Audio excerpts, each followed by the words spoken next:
All right, here he is, our guest today. Won a Super Bowl as a member of the greatest show on turf with the St. Louis Rams. He had 8 straight seasons with at least 1,100 yards receiving, 920 career receptions, and he's got the mangled hands to prove it. Torry Holt is here. What's happening, Torry? All hands is here. Hanging in there, fellas. Thanks for having me on the show, and I look forward to vibing with you a little bit today. Let's see those hands if we could. That left hand in particular. Yeah, how can you rub them together? How can you do like that? Like you're grasping your hands together. That ring finger or middle finger does not look like it vibes. Yeah. Whoa. Hey, quick story. So I'm at the airport, right? I'm leaving the airport. I'm hammering out the airport for whatever reason. And a guy, and we get to the light and I'm turning right and the guy's going left and he pulls over. He says, "Hey man, slow the head down." Yeah. And I don't know what was going on. I'm in my feelings. I was like, "F you, man." And I gave him the middle finger he was like, "Yo, what's up with your finger?" he had totally forgotten that I was cussing him out. He was more focused on the finger, man. It was crazy. But it's functional. It works, man. It's just over time, just the ligaments are damaged. So there's no more ligaments in the finger and it naturally curves to the left. So again, it's functional. It works. And was that a righty or lefty? What do you write with? Which hand do you write? I'm fascinated. Okay. I'm a righty. That's good. He's a righty now, for sure. Yeah, go ahead, Shaq. I have the same. I think I have the same question as you. But go ahead. Well, when that happens, do you finish the game? Was that like a one football thing, or how did that? Was it, or is that several injuries all amounting to that one mangled mess that you just? Yeah, it's several injuries, but it started with the two. We were playing the Pittsburgh Steelers on a Thursday night game, 2005, 2006. I'm blocking the Shea Towns, and my finger gets caught in the jersey. It pops out. I run over to the sideline, pop it back in, tape it up, boom, ran back out and played, and then just over time, over practice, it would pop out. I would pop it back in, and then the ligaments just started to disappear, and now it's like this. But what was so cool when it started to move, I was with Reebok at the time, and Reebok made a glove for me. They made my special gloves every year, and they started to make the glove to the natural curve on my finger. It was really cool, man. That's a keepsake. Yeah, I had no issues catching the football. Wow, that's great. Awesome. That is a great story. Well, I appreciate it. I'm going to try not to get distracted. I have so many questions. Let's just lead to it. You're a Hall of Fame semifinalist. Let's go over these numbers. 13,382 yards, almost 14,000 yards receiving, 74 touchdowns. You led the league twice in receiving, over 1,300 yards 6 times, over 1,000 yards 8 times, a Super Bowl champ. You have the finger. You have a 7-time Pro Bowlers. Probably most proud of 1,775.9 fantasy points. That's really got to be number one. But Hall of Famer, come on, Torry Holt, right? Let's put it out there. Man, you know what? This is my 8th year eligibility. I've been a finalist for 3 times, third time now. So third time is a charm, I'm hoping. But, you know, it's very rewarding, humbling to have an opportunity to represent my hometown, my coaches, the institutions that I went to, my teammates. I'm very humbled by that. And I'm with you, Sal. It's my turn, man. You know, it's my turn to be inducted into the Pro Football Hall of Fame. I think I've waited long enough. I think I've represented and played the game in the light of Hall of Famers, like the Hall of Famers did. And for me, you know, we all come into this game wanting to leave it better than what it was, or have some type of contribution to the game, win championships, win divisional championships. I've done all that. So the Hall of Fame would be like, to me, would be like a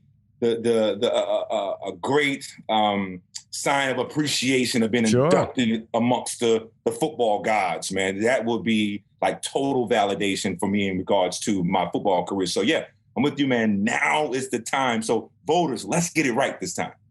Yeah. And you famously went on record when your teammate Isaac Bruce recently got in. You were like, "I'm so much better than that guy. How does he get in?" No, you didn't say that.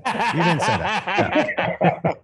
No, I didn't go that far. But Sal, to be honest, I was thinking that, and I'm sure he was thinking the same thing. But it's all good. I was so excited for Isaac. It was a pleasure to be there in Los Angeles when he received his Hall of Fame ring of excellence.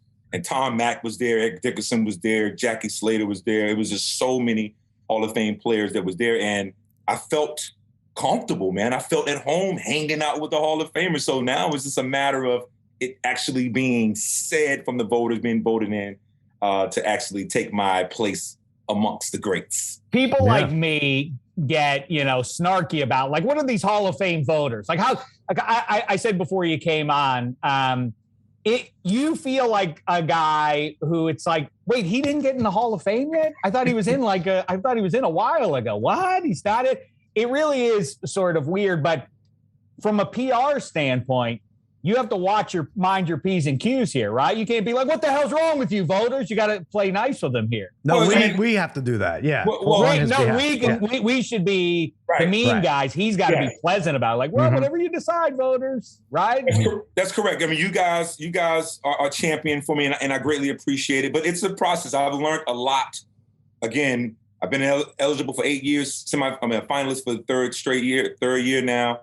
And it's been a learning process every single step. So I try not to do anything to aggravate or upset the voters, because I need them to go in with a clear, conscious mind and think about what I did on the football field, not what I said about them. So I think if they really concentrate on what I did from the time I got into the National Football League, being the 6th pick overall in the 1999 draft, to when I finished, I think that is, I think if you look at my body of work, that speaks for itself. And then another thing, I'm now starting to see guys that I've already seen my teammates be inducted into the Pro Football Hall of Fame, which is absolutely fantastic. I wouldn't even be here without those guys and their contributions. But now I'm starting to see guys like Edgerrin James and Champ Bailey. These are guys that I was drafted with. These are my peers that are now going into the Pro Football Hall of Fame, and rightfully so. They had fantastic careers. I would like to think that my career was just as good or right along par with my peers that are now inducted into the Pro Football Hall of Fame. It's almost becoming like a practical joke. Yeah, it's like a practical joke. Like, oh, not only are my teammates, my draft class, what else? Is my wife going to get into before me? Like, yeah, you probably, it's a little weird. Yeah. Sal, are you going to get in? Sal, are you going to get in before me? No,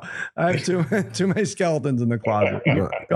Last summer, I did this kind of deep dive on the Hall of Fame and how long certain people had to wait. In my estimation, you're definitely a Hall of Famer. I can't imagine having to wait too much longer, just based off the way things have gone. But you're right in that you shouldn't say much too loud, because for whatever reason, they give all the power to the people who write about the game. But that's neither here nor there. As a kid growing up, as a Saints fan, I watched The Greatest Show on Turf several times with my own eyes. So I thought you were a Hall of Famer then. I was like, this guy is nice. I don't know why Isaac Bruce is the one they always talk about. But when you were playing, were you like aware, like this is something special? Like you're dealing, like when you're Kurt Warner, you got Isaac Bruce, you got Marshall Faulk. Like, were you thinking like this is something special? They might make a movie about this one day, that type of situation. And who played you in the movie, by the way? Right. Well, if I had my druthers, Michael B. Jordan would play me in the movie if I had my druthers. But to answer your question, Martin, and thank you very much for your kind sentiments right there, brother.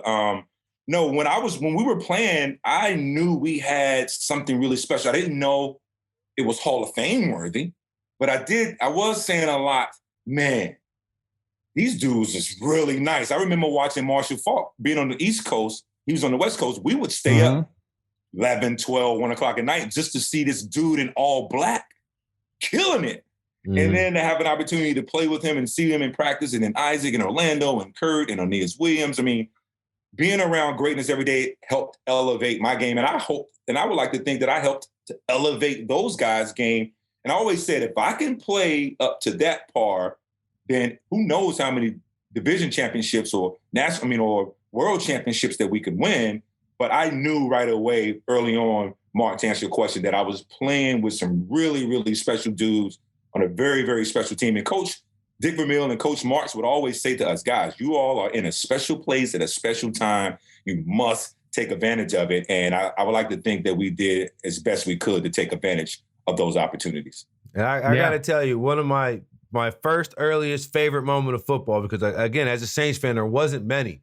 When Oz Hakeem dropped that ball and Brian Milne recovered that muff punt, I cried. I cried happy tears. I know that, I know it wasn't good for y'all, but I'll tell you what. He cried disappointing tears. It's one of the reasons I'm here today, because, 7-year-old me, has I remember it like it was yesterday. I can't drop We the get ball. it. You're younger than all of us, Mark. Enough about the really. Steelers. I'm trying to share a moment with my man Torry Holt here. That's what I'm trying to do here. You got me all flustered, Dave. Hey, Martin, when that ball was punted to us, and we were on the sideline, we were saying, just get it back.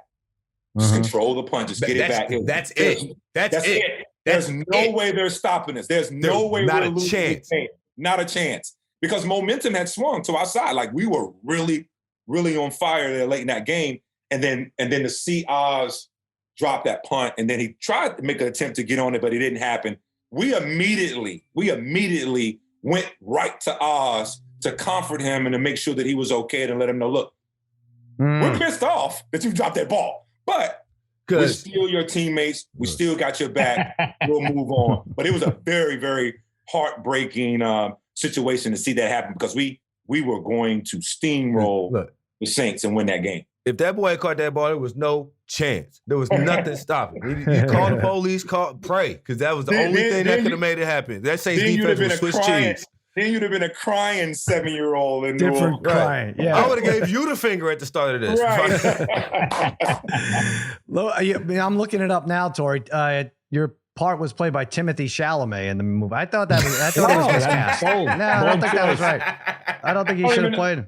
They could have done better. And when I seen Timothy playing me, I was like, who? Didn't make sense, right? Near athletic. That guy's got pretty hands like a girl. He can't play me. What about, though? You talk about these games. So that one in the Saints was monumental. It was iconic for Saints fans because the Rams were so formidable. As we go into these playoffs now, there are teams that are, the Packers, the Rams, that feel like they're supposed to do it. And I always talk about the curse of supposed to. When you have the extra baggage of like everybody expects us to win. In 99, like as you guys go from Greatest Show on Turf, fairy tale stories, suddenly everybody expected you guys to win. How much did that plague you guys in that run, and then in the ensuing couple of years after that when you were still a borderline dynastic? How much was that like, we can't lose to this Bucs team. We're losing 11-8. We're going to lose to this bunch? How much was that an obstacle for you guys to overcome? Well, the Tampa Bay Buccaneers, man, to their credit, think about all the Hall of Famers that they had on that roster. John Lynch and Derek Brooks. Sapp, Brooks. Right. They matched up really well with us. We knew it was going to be a physical football game. And a lot of people didn't think that we were going to be able to endure that physical type style.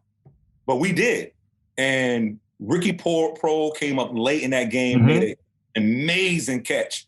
Yep. That was his only target of the game, and the biggest play, I would say probably in a lot of us' career in history, that he was able to come down with that. That's why he's a Hall of Famer. No, he didn't make it. No, you're good. Yeah, he didn't quite make it yet.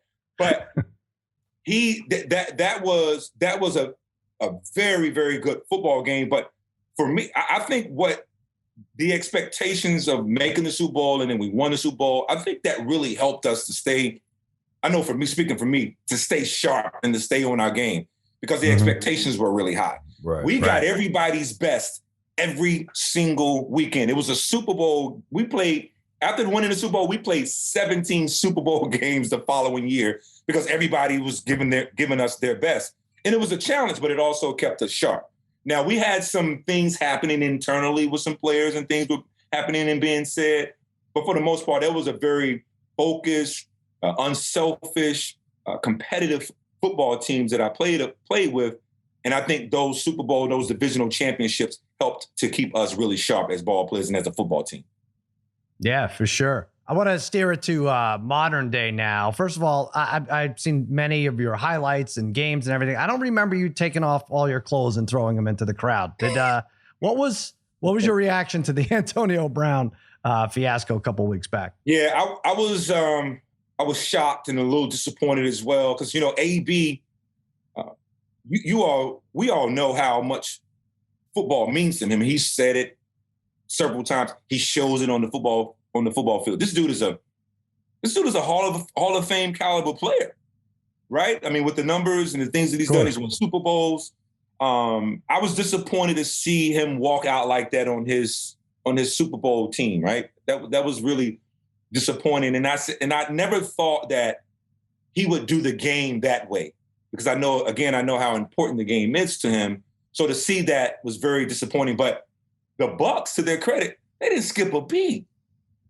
It almost inspired them that game. It was like it gave them more confidence, more juice to overcome that of AB. And guys stepped up, Tom stepped up, the offensive line stepped up, and they were able to get it done there in New York. But to answer your question, Sal, I was disappointed to see AB leave the field in that manner. Right. All right. So, what do you think? Oh, go ahead, Mark. I was about to say, this is like kind of out of the blue, but this just came across the timeline just 2 days ago, and you are uniquely qualified to answer this. The price of Air Force Ones has gone up from $90 to $100. Do you get free pairs, first of all? Because you definitely should. Like, you should have a lifetime supply of free pairs. And when I was trying to go get Air Force Ones in the early 2000s, they were $70. Yep. Like, how do you feel about the fact that this shoe, which you helped champion in a small way, is now, you can't buy it. And it's so expensive. You cannot find them anywhere. It's really hard to get. What's going on here? Well, first and foremost, the Air Force Ones are ill. They're one of the dopest pair of sneakers that you can get.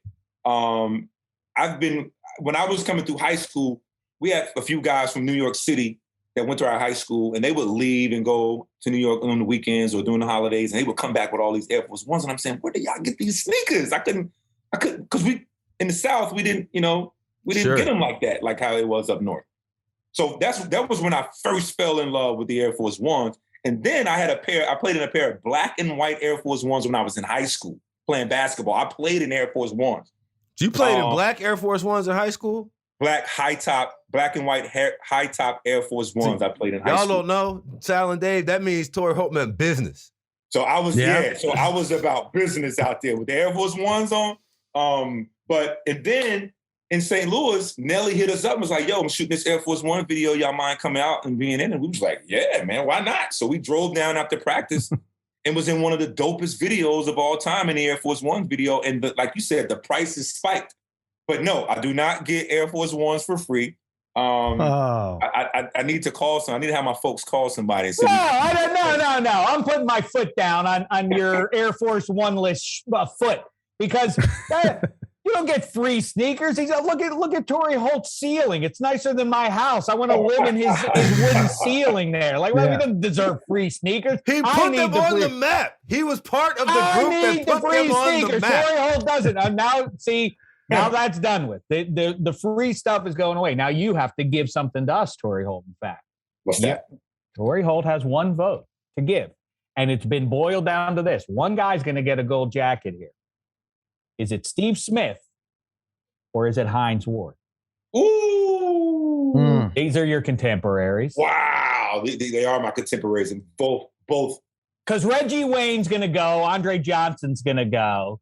I sincerely, not just because we're talking to you, I assume you're going to go, which I don't want to be presumptuous, but I think you have to get in there.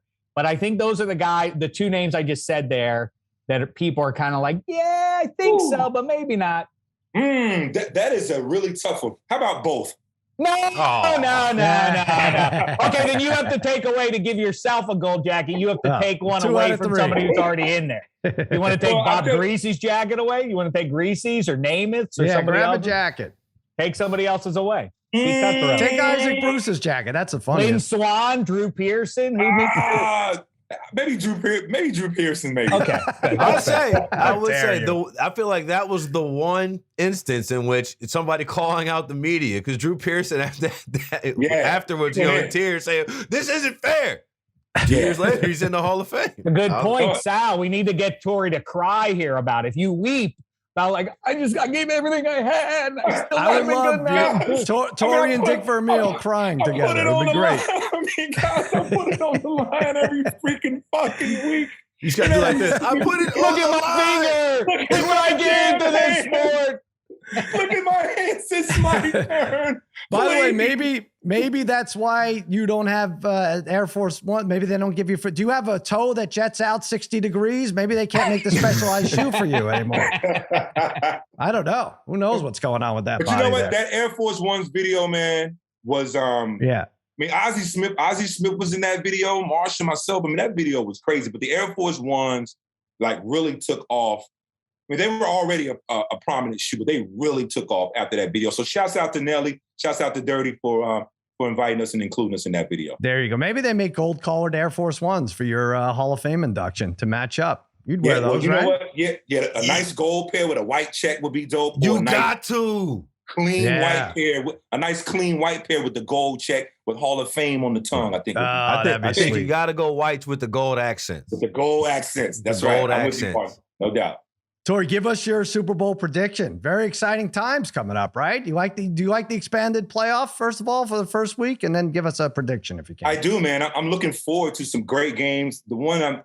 Obviously, the Arizona and LA. Looking forward to that game, being a Ram, though the Rams really got, in the second half of that game against San Francisco, got dominated in that game. Looking forward to seeing how they respond. What the hell's their problem? What is their problem? We're trying to figure it out. Well, and you talking about that particular game or just I don't know. They should be crushing teams, I think. Yeah, well, they got to minimize the turnovers. I think that's obvious, right? Mm-hmm. And Matthew Stafford threw for almost 5,000 yards this year, 40-some plus touchdowns, but 17, 18 interceptions. That's way too much. Got to minimize the turnovers. Yep. Got to minimize the turnovers. The offensive line has got to be better. If you watch that game against San Francisco in the second half, they look like they couldn't block a soul at times. So the offensive line's got to be better, right? And then they got to be better on the back end defensively with communicating and making some more big plays, taking the ball away. Jalen Ramsey was able to do that. They were able to go down and score. But defensively, they got to communicate better, get the calls in, get communicated a lot better, and then make some big plays. But minimizing the turnovers and establishing the line of scrimmage on both sides of the ball will be key for the Rams as they go down the stretch in the playoffs. Is Stafford under the most pressure of any player going into these playoffs here, given his career and the mortgaging of the future for this season by the Rams? Absolutely, Dane. Yep, absolutely, he is. The Rams and the brass and Sean McVay all last year was saying they were one player, a quarterback away, right, to getting back to the Super Bowl and having an opportunity to win it. Now they have their guy. Yes, the pressure is on Matthew Stafford, and when you look at the quarterbacks that he'll be going against in the playoffs, Aaron Rodgers and Tom Brady just in the NFC, you know what they're going to do.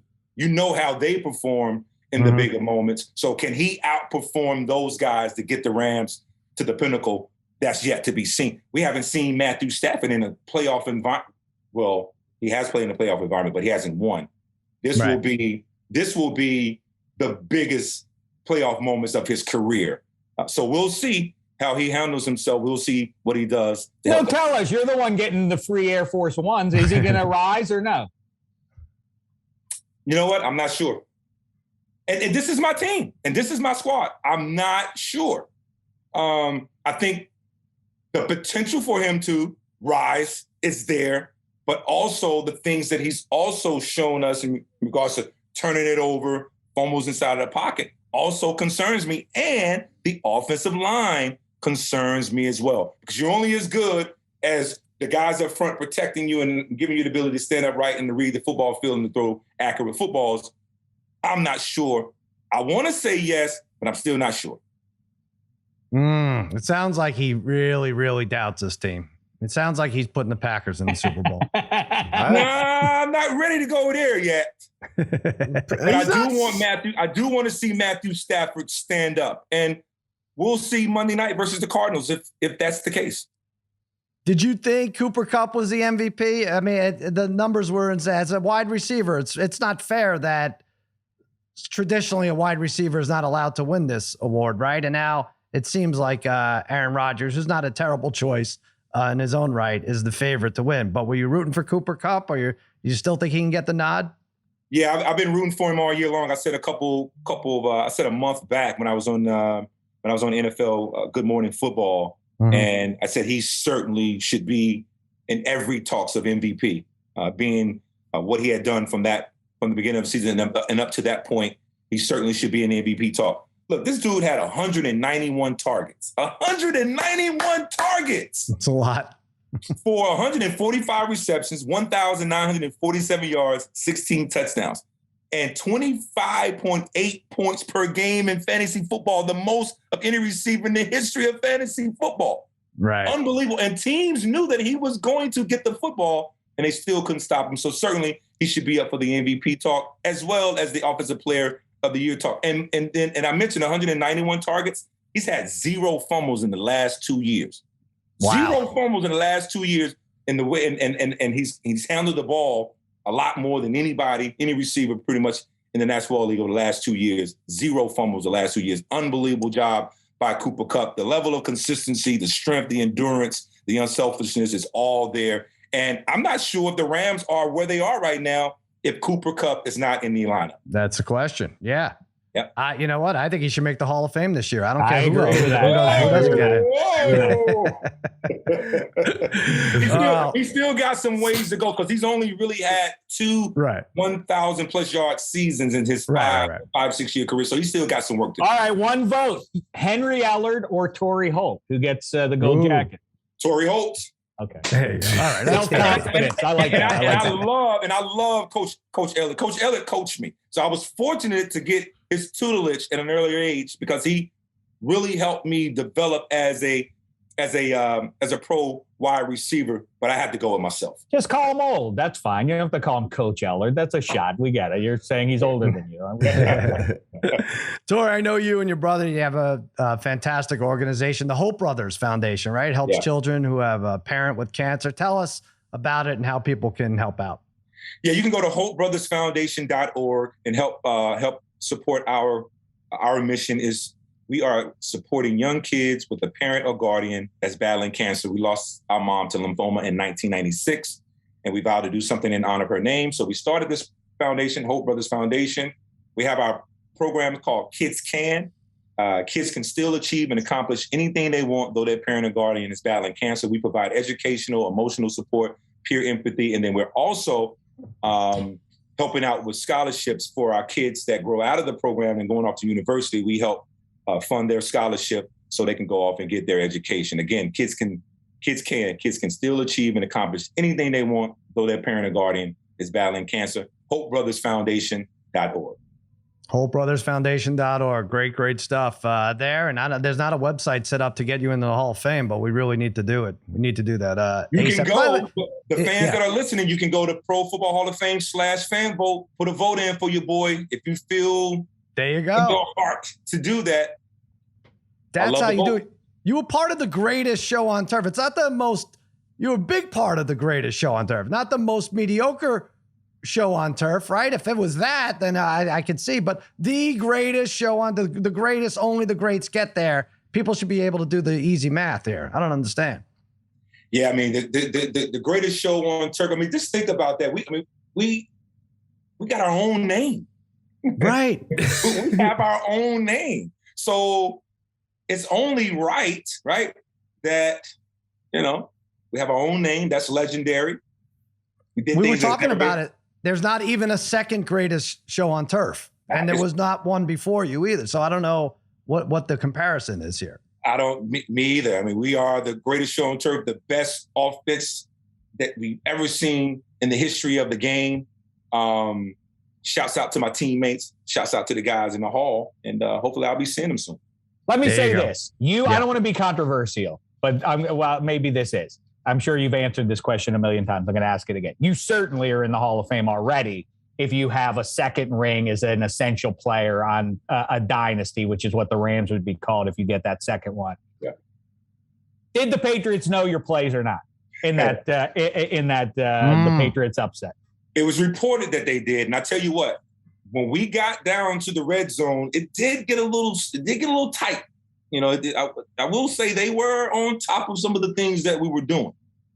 Allegedly, they watched our tape. I don't know. I know tapes were burnt, and this was said, and that was said. We know. They're cheaters. They cheated. That's the answer. I will say, once in between getting to the red zone, we were okay. Once we got to the red zone, it did get a little tight. So I don't know if it was just excellent film study by Coach Belichick and his group, or they allegedly was taping what we were doing. Or some film cheating. Some film cheating instead of film study. Yeah.